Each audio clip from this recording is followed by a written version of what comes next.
Hello everyone, good morning. এই যে সকালবেলায় ঘুম থেকে উঠেই ছাদে চলে এসেছি। আর এই যে দেখো কত হনুমান এসছে আজকে। আমাদের এই সাইডে তো আসে না, আজকেই দেখছি অনেক এসছে। আর এই যে বরমশাই দেখো লাঠি হাতে করে ঘুরছে। হ্যাঁ, কারণ আমাদের ছাদে অনেক ফুল গাছ আছে, আর ওরা তো দেখলে শুনবে না, সব ডালপালা সব ভেঙে দেবে, গাছ সব উপড়ে দেবে। সেই জন্য ও এইদিকে আসতে দিচ্ছে না, লাঠি নিয়ে দাঁড়িয়ে আছে। আর এই যে দেখো সব একে একে ওই দিক দিয়ে চলে যাচ্ছে। আর ওই যে দূরে ওই জায়ের ছাদে দেখো ফুল গাছের ফুলগুলো তুলে তুলে খাচ্ছে, পাতাগুলো তুলে তুলে খাচ্ছে। তো এইদিকে তো দেখতে পাই না, হনুমান আসে না, আজকেই দেখছি এসেছে। তা বরমশাই এদিক ওদিক করে ঘুরে ঘুরে ওদেরকে তাড়িয়ে দিচ্ছে। কিন্তু বরমশাই ওদের খুব ভালোবাসে, যখনই আসে ওদের খেতে দেয়, কিন্তু আজকে দিচ্ছে না, গাছ ভেঙে দেবে বলে। তো সকালে সমস্ত কাজটা সেরে এখন আমি এই যে ঠাকুরের থাল বাসন ধুয়ে নিচ্ছি। আজকে হচ্ছে বৃহস্পতিবার, তো পুজো আছে। তো কাজটা সেরে ঠাকুরের থাল বাসন ধুয়ে আজকে একদম পুজো করে তারপর রান্না করব। আজকে রান্না করব না। ধূপ ধরানোর জন্য এই যে বরমশাই নারকেলের ছুকরোগুলো কেটে দিচ্ছে। এইগুলোতে ধূপ ধরানো খুব ভালো হয়, ভালো জলে। তো এগুলো শেষ হয়ে গেছিলো, তাই ওকে বলেছিলাম, সেই জন্য আজকে কেটে দিচ্ছে।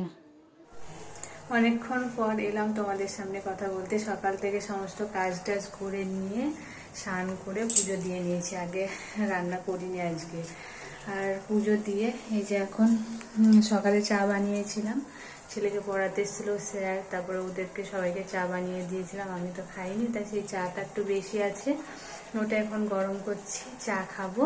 আর চুলটা শুকাইনি, চুলটা একটু ছাদে যাব, ছাদে বসে বসে চা খেতে খেতে চুলটা শুকিয়ে নেব, তারপর রান্না বসাবো। আজকে তো বেশি কিছু রান্না করব না। এই যে কেটে রেখেছি দেখো, শাক আছে, এটাতে শাক, আর এটা আছে আলু সেদ্ধ। সেদ্ধ ভাত করবো, আলু সেদ্ধ আর শাক। আর কালকেকার মাংসের তরকারি আছে, সেগুলো ওদের হয়ে যাবে। আমি তো আজকে খাবো না, বৃহস্পতিবার। তো এখন চাটা নিয়ে যাই ছাদে, চুলটা শুকিয়ে আসে, তারপর রান্না বসাবো। রোদে বসে একটু চুলটা শুকাচ্ছিলাম। হ্যাঁ, তা বরমশাই বললো যে আমার পিঠটা একটু টিপে দাও, তো ব্যথা করছে, তাই এই যে ওর পিঠ টিপে দিচ্ছি। ছাদে থেকে এসে যে রান্না বসিয়ে দিয়েছি, এখন বাজে 2টো মতো। তাহলে একটু বললো যে লেট করেই খাবে, সেই জন্য লেট করেই রান্না বসিয়েছি। এই যে এখানে হচ্ছে মটরের শাক বেগুন দিয়ে, আর এই যে প্রেসারে ভাত বসিয়েছিলাম, এখনই নামালাম। আর এই যে লঙ্কা ভেজে নিয়েছি আলু সেদ্ধ মাখার জন্য। এই হচ্ছে আজকের মেনু। আর লাস্টে মাংসটা একটু গরম করে নেব। ওইদিকে দেখি তোমাদের দাদাভাই ফোন দেখছিল, ও ফোন দেখতে দেখতে মনে হয় ঘুমিয়ে গেছে, কারণ রাতে ছেলের কাছে অনেকটা রাত অব্দি জেগে থাকে, তো ঘুম হয় না ভালো। এই যে দেখো, ও তো ফোন দেখতে দেখতে ঘুমিয়ে গেছে। এখন আর ডাকবো না ওকে, রান্নাটা হোক, একদম খাবার সময় ডাকবো। কারণ রাতে প্রতিদিনই ও রাত জাগছে, ঘুমটা হচ্ছে না ঠিক মতো, আমি ঘুমিয়ে যাই, আমার ঘুম পুরো হয় কিন্তু ওর হয় না। তো চলো রান্নাটা করিনি, তারপর ওকে ডাকবো। এই যে দেখো, এখনই তোমাদের সঙ্গে কথা বলতে বলতে রান্না হচ্ছিল, রান্না হতে হতে এই যে গ্যাস শেষ হয়ে গেছে, এই যে বন্ধ হয়ে গেছে দেখো। আর শাকটা প্রায় হয়ে এসেছে, আর একটু হলে ভালো হতো। আর এদিকে তো ভাত এগুলো তো হয়েই গেছে, অসুবিধা নেই। তো ভাত দেখি শাকটা নামিয়ে নিই, আর ফোন করি, গ্যাস দিয়ে যেতে বলি। এখন হয়তো দিয়ে যাবে না, দিয়ে গেলেও সে বিকেলের দিকে। এখনকার মতো হয়ে গেছে, আর না হলেও হবে। তো চলো, কি করা যাবে। আর ডবল সিলিন্ডার তো নেওয়া হয়নি, সেই জন্য একটু অসুবিধা।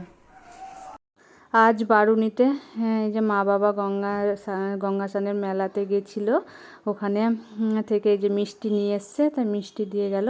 আর বরমশাই তো এই যে আবার পুলি নিয়ে বসে গেছে। ও তো পুলি পেলে খুব ভালো, ও খেতে খুব ভালোবাসে, তাই এই যে সন্ধ্যার টাইমে আবার পুলি খেতে বসে গেছে। আজ 3 দিন থেকে খাওয়া হচ্ছে। তো গ্যাসের ওখানে ফোন করেছিলাম, ওরা বললো যে এখন দিতে আসবে না, সকালে আসবে, কিন্তু আমাদের তো রাতেই লাগবে। তাই যে বরমশাই বাইকে করেই খালি সিলিন্ডারটা নিয়ে যাচ্ছে, আবার ভরা সিলিন্ডার নিয়ে আসবে, নাহলে তো ভীষণ অসুবিধা। তো বরমশাই সিলিন্ডারটা দিয়ে ঘুরতে চলে গেছে। আর ও তো চা খেয়ে যায়নি, আর ছেলে বলল হ্যাঁ দুধ চা করো, তাই আমার আর ছেলের জন্য এই যে দুধ চা নিয়ে চলে আসছি ঘরে।